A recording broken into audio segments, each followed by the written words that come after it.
The Gaza Health Ministry has reported that since October 7th, over 46,692 Palestinians have been killed, including nearly 17,672 children. This unimaginable toll underscores the devastating impact on families and communities. The injuries are no less shocking. In Gaza alone, more than 115,896 people have been injured, with many suffering life-altering wounds. Additionally, over 11,160 individuals are still missing, believed to be trapped beneath the rubble of destroyed homes and buildings. Families continue to wait in anguish for any news of their loved ones. Amid this immense suffering, there are stories of resilience. A father in Deir al-Balah has dug a pit under his family tent to protect his children from the ongoing strikes. Despite the challenges, he has also cultivated a small piece of land to grow vegetables and store rainwater to provide for his malnourished children. Like countless others, Obaid's family has been displaced multiple times since the war began, showing the extraordinary lengths Palestinians go to survive. The tent, given that it has a pit with high walls surrounding it, protects my children from random strikes. We hear about the repeated strikes on the tents. Honestly, there is a level of safety.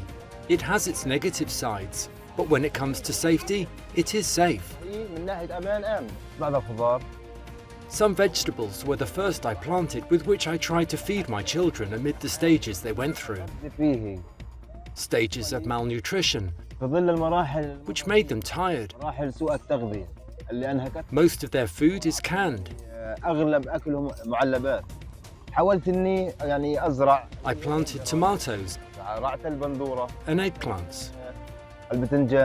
We pray to God in the new year, first for the war to stop and come back to our homes.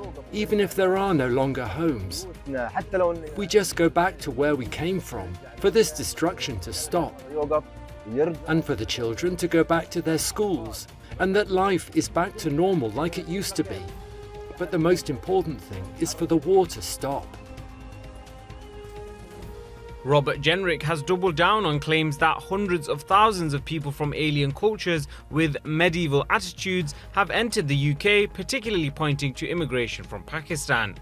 The Shadow Justice Secretary's remarks made during a tense interview on BBC Radio 4's Today programme sparked backlash from critics, including from former member of the Race Disparity Audit Advisory Board Samuel Kasumu, who warned that such rhetoric could have deadly consequences. You wrote an article in which you said there was a link between what we're talking about and the need, in your words, to end mass migration. You went on, not all cultures are equal. Importing hundreds of thousands of people from alien cultures who possess what you call medieval attitudes towards women brought us here. Which cultures are you talking about? Look, millions of people, Nick, have come into the UK in recent times. Some of these people hold backwards attitudes to women. We know from the J report that British Pakistani men were overrepresented as members of these rape gangs. And we know that many selected their victims because they were white and viewed them as worthless as a result. It is important that we're honest about that. And I'm being not honest, going to do you want to sanitize stop or disguise migration my of language. Pakistanis? Look, I think that it is very difficult to successfully integrate the very large numbers of people who we have had coming into our country in recent years. We should be open about that. Oh, you say that That's why I people from want to Pakistan bring the have a numbers medieval down. culture?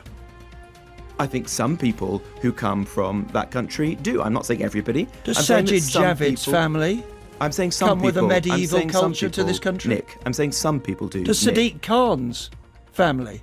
So I'm saying have a some medieval- people do, Nick. Well, how are you going to And that- identify and- those that you think are acceptable and Well, those are not? Are you disputing, Nick, the evidence outlined by the reports that you have cited and the testimonies of the victims, in fact, the testimonies of the perpetrators themselves, that many cases were Pakistani men, some born in this country, Nobody's some disputing who've it. come I'm into asking you this country what you would more do as a recently. result of it. Would you stop immigration from those countries? I've always said than is the point made by Kemi Badenoch, the leader of my party, that not all cultures are equal. We should be very careful about who is coming into this country and the scale of immigration. So why because did the numbers of Pakistanis coming into this country increase when you were in the Home Office and increase since Brexit under the Conservative government? Firstly, when I was in the Home Office, we made the biggest reduction in net migration in living memory. Just answer the question, if you will, Mr. Jenrick. Did immigration from the culture you say is alien, your words, not mine, did it go up or down when you were in the Home Office and the Conservatives were in government? Oh, I've been very clear in the past that the numbers of people coming to this country rose significantly, too much, and that is wrong. So we need to be clear. We made mistakes when we were in office. Are you saying that certain countries have, in your words, alien cultures with medieval attitudes, and that British immigration policy should now be remade to stop people coming from those countries? I think that we have to be very careful about who is coming into this country, the scale and pace of that immigration, What's so the that we answer can to have the question? So that we can have a much more successful integration policy than we've had today. Question? Critics have slammed Jenrick's remarks as inflammatory and divisive, with some warning that they could fuel Islamophobia and further alienate minority communities. For Jenrick, a politician who lost to Kemi Badenoch in the last Tory leadership race, the controversy could be his way of bolstering his standing among hardline supporters.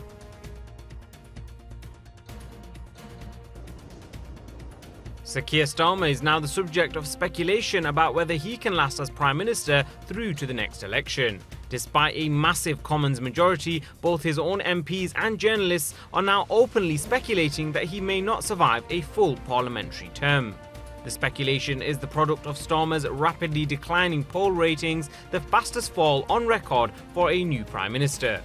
Those who think he should remain as Labour leader, according to YouGov, have fallen by 20% from 60% to 40%.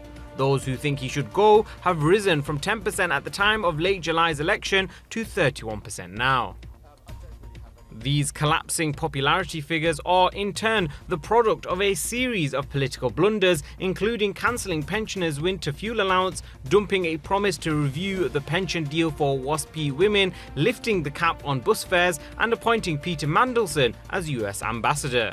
Conventional wisdom used to be that Starmer possessed a forensic mind and was good at politics. Now he's widely seen, often by the same people who previously praised him, as tin-eared and unable to read the political mood beyond his own acolytes.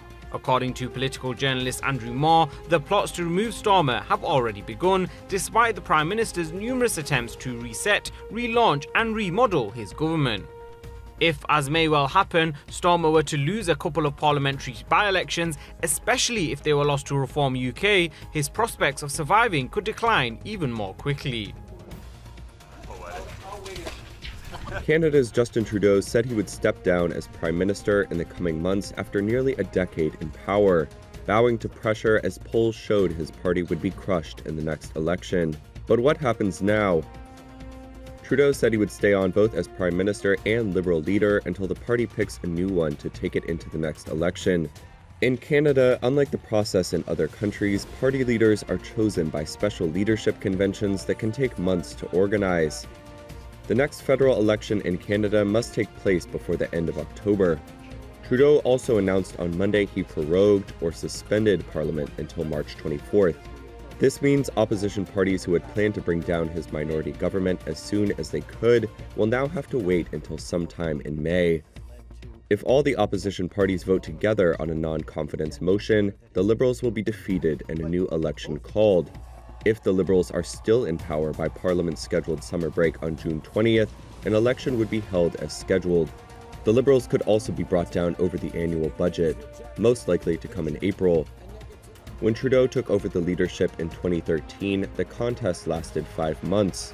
A nightmare scenario for the Liberals is that the party takes so long to choose a new leader that Trudeau will still be in charge when the next election is called. That means it's likely the party will announce a shortened contest designed to get the next leader in office as soon as possible. Former Finance Minister Chrystia Freeland and Mark Carney, former Governor of the Bank of Canada and the Bank of England, could run to replace Trudeau alongside a number of current cabinet ministers. Polls strongly indicate that the Liberals will lose the election, no matter who the leader is. North Korea on Monday claimed it successfully launched a new hypersonic ballistic missile. According to the state media on Tuesday, the missile flew 932 miles at 12 times the speed of sound, reaching as high as 62 miles before hitting its target. The missile launch comes less than 2 weeks before US President-elect Donald Trump returns to office. This is North Korea's first missile launch since US Election Day last November. KCNA released photos of North Korean leader Kim Jong-un monitoring the launch with his daughter. Their report also said that the missile's engine section used carbon fiber, which is lighter and harder than other materials used in aerospace, but harder to make. They said the missile is able to, quote, effectively penetrate any dense defense barrier and inflict a serious military blow on the opponent. Kim called the missile a strong weapon against enemy threats and the changing regional environment. South Korea and the US condemned the launch. The South's acting president called the launch a serious threat to regional and global security. Seoul's military called the North's claims exaggerated, saying it did not fly as far as the North claimed. It also coincided with US Secretary of State Antony Blinken's visit to South Korea, who warned of Pyongyang's deepening ties with Moscow, including illicit cooperation on space and satellite technology. North Korea has been developing a new solid fuel IRBM, part of a wider race to develop the next generation of long-range rockets that are difficult to track and intercept. Former French President Nicolas Sarkozy went on trial on Monday on charges of having received millions of euros in illegal financing from Libya's late strongman leader Muammar Gaddafi. Sarkozy has always denied the allegations, which relate to his successful 2007 presidential bid. At issue is a murky affair alleged to involve Libyan spies, a convicted terrorist and arms dealers, as well as allegations that Gaddafi shipped millions of euros for Sarkozy's campaign to Paris in suitcases. Sarkozy faces charges of, quote, concealment of embezzlement of public funds, passive corruption, illegal campaign financing and criminal conspiracy with a view to committing a crime, the Financial Prosecutor's Office said.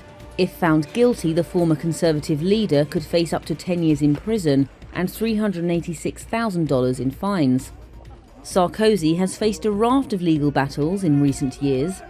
In December last year, France's highest court upheld his conviction for corruption and influence peddling to obtain favours from a judge. Sarkozy has been ordered to wear an electronic bracelet for a year instead of going to jail, a first for a French former head of state. In another case, Sarkozy was found guilty of concealing illegal campaign spending, and a challenge is pending. Vive la République et vive la France! 10 years after the tragic attack on its Paris office, French satirical magazine Charlie Hebdo has released a special edition to commemorate the events of January 7, 2015. While the anniversary is a moment to remember those who lost their lives in the attack, the magazine's continued approach to satire has reignited criticism, particularly from those who see its content as needlessly provocative and offensive to religious communities. The attack, a decade ago, carried out by gunmen claiming allegiance to Al-Qaeda, was a horrifying act of violence that was widely condemned as an assault on freedom of expression. Yet, Charlie Hebdo's ongoing use of satire to mock religious figures, including the Prophet Muhammad ﷺ, has drawn consistent backlash for crossing the line from satire into mockery, perpetuating divisions and causing significant hurt to many within the Muslim community. Critics argue that the magazine's approach undermines efforts to build understanding and mutual respect in increasingly diverse societies. France, home to 5.7 million Muslims, has seen its Muslim population call for greater recognition and respect for their faith amidst such controversies. Religious leaders and community advocates have called for the need to balance freedom of expression with sensitivity towards deeply held beliefs. They emphasize that the provocative actions disguised as satire risk fueling mistrust and alienation rather than fostering the open dialogue needed for unity and coexistence. While Charlie Hebdo defends its actions as standing for freedom of speech, many question whether the magazine is ignoring the responsibilities that come with such freedoms. The deliberate targeting of religious symbols, critics say, does not contribute to meaningful discourse, but instead risks inflaming tensions and perpetuating stereotypes. Austria's leadership swung towards the far right on Monday as its president tasked the leader of the Eurosceptic, Russia-friendly Freedom Party with forming a coalition government. It comes after a centrist attempt to assemble one without the party, known as FPO, unexpectedly collapsed over the weekend. President Alexander Van der Bellen announced the news after the meeting with FPO leader Herbert Kickl. Herr Kickl traut sich zu. Mr. Kickl has the confidence to find viable solutions within the framework of government negotiations, and he wants this responsibility. I asked him that explicitly. I have therefore instructed him to enter into talks with the OVP to form a federal government. Herbert Kickl will report to me on the progress of these talks on an ongoing basis. The announcement marks a dramatic reversal for the president, who used to lead the left-wing Greens and has long been critical of the FPO. Protesters gathered outside the presidential palace, holding up signs saying they did not want a right-wing extremist Austria. The FPO was founded in the 1950s by a former senior officer in Hitler's elite paramilitary SS. It came first in September's parliamentary election for the first time, with more than 29% of the vote. It has been in power before as a junior coalition partner, but has never led a government. Chancellor Karl Nehammer resigned on Saturday after his conservative OVP party failed to forge a centrist coalition. He had insisted his party would not govern with Kickl, calling him a conspiracy theorist and security threat. The OVP's interim leader, Christian Stocker, said on Sunday he was open to talks with Kickl. The two parties overlap on various issues, both taking a tough line on immigration. Thorny topics include how to shrink a budget deficit and the FPO's opposition to aid for Ukraine in its war against Russia. If the new round of coalition talks fail, a snap election is likely, and opinion polls show support for the FPO has only grown since September. Sudan continues to face a devastating civil war, leading to a severe humanitarian crisis. The conflict had erupted between the Sudanese army and the paramilitary group known as Rapid Support Forces, or RSF. Both sides have been accused of using starvation as a weapon in this war. Dr. Muhammad Al-Amin Osman says that we need a better resolve from the international community. What we need to see is better resolve from the international community, and and certainly in, let's say, switching off the type of supply to the warring parties, particularly the RSF. There's undoubtedly that's one single intervention which will change the tide of things. It's the RSF which has been pillaging and looting the warehouses of the World Food Programme on at least 3 occasions within the last 2 years. And therefore the famine and suffering is not a natural disaster. It's a systemic, man-made disaster and has been used as a weapon by the RSF. The toll has been catastrophic, with hundreds of thousands of people losing their lives and over 8 million displaced within the country. This adds to the 2.7 million who were already displaced before the conflict began, making Sudan home to the largest internal displacement crisis in the world. Recently, during a conversation in December, Sudan's leader Abdel Fattah Burhan spoke with Turkey's President Erdogan. Turkey has been actively providing humanitarian aid to Sudan. Recently, it shipped 3,000 tons of relief supplies, bringing the total to over 8,000 tons sent to Port Sudan since the conflict began.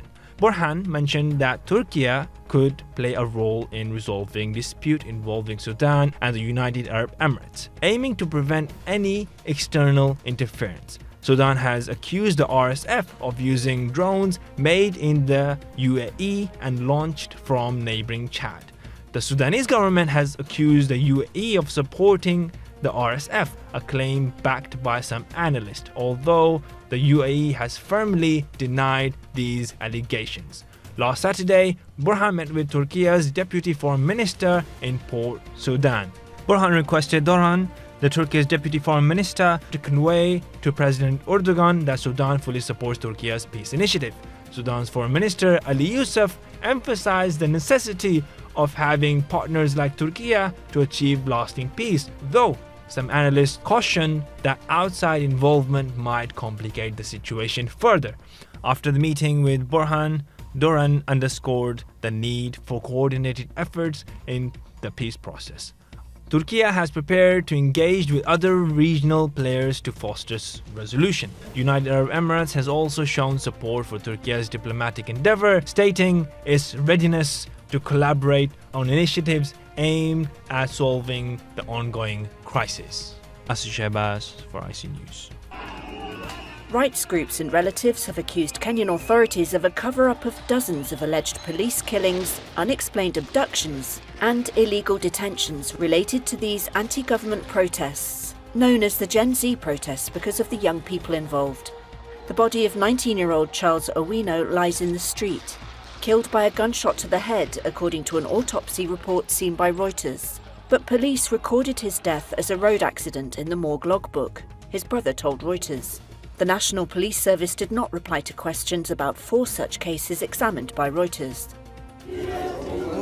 The battered body of another protester, Denzel Omondi, was found in a pond at an abandoned quarry on Nairobi's outskirts 9 days after he disappeared. The autopsy report seen by Reuters detailed hyperinflated lungs, as well as bruises on his head, neck, forearm and knees. It recorded the death as drowning, but something else happened first, the family said. They said Kenya's IPOA watchdog, which probes cases of police brutality, has promised to investigate. Omondi's mother, Jadida Ombora. He went to the parliament during demonstrations, and he was one of the Gen Zs who went there following the video which came up on the social media. And after that, the boy went missing.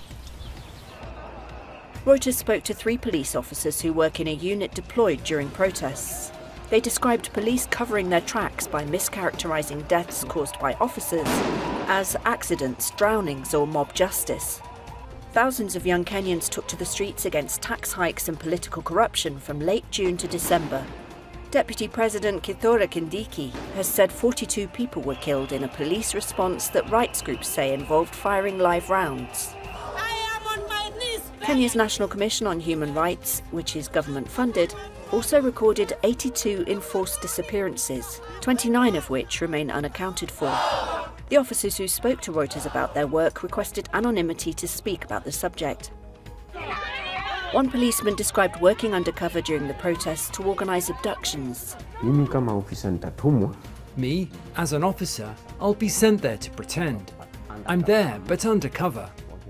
Here is the person. Take their number. I can even send him or her money and talk about going back for protests the next day. At this point, I would have got them. The police did not respond to questions about these allegations.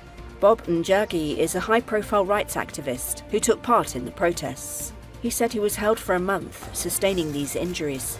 During these 30 days, I was only fed once a day, a very small meal of ugali, that is corn, and cabbage, and a cup of tea in the morning, okay? I was allowed to take a shower once a week, every 7 days, but my handcuffs remained intact both day and night.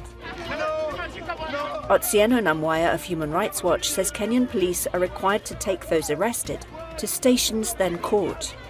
What we are seeing are people in plain clothes hiding their faces, basically covering their faces. They abduct people in a very violent, very threatening or scary way, and then they don't even take them to police stations. So in the first place, those things should not be happening. But because it has happened, we need accountability. The officers of Kenyan President William Ruto, his Deputy President, and the Interior Ministry did not respond to requests for comment. In a late December speech, Ruto acknowledged, quote, instances of excessive and extrajudicial actions by members of the security services. A magnitude 6.8 earthquake rocked the northern foothills of the Himalayas near one of Tibet's holiest cities on Tuesday morning, Chinese authorities said. It killed dozens of people and shook buildings in neighboring Nepal, Bhutan and India. The quake's epicenter was in the rural county of Tingri, according to the China Earthquake Network Center. The area is known as the Northern Gateway to the Everest region. China's state-run television said that at least 130 people were injured on the Tibetan side. Chinese President Xi Jinping called for all-out rescue efforts. More than 1,500 local firefighters and rescue workers have been dispatched to the affected areas, China's Xinhua news agency reported. It added that some 22,000 items, including tents, coats, quilts and beds, have also been sent to the quake-hit region. Southwestern parts of China, Nepal and northern India are frequently hit by earthquakes caused by the collision of the Indian and Eurasian tectonic plates.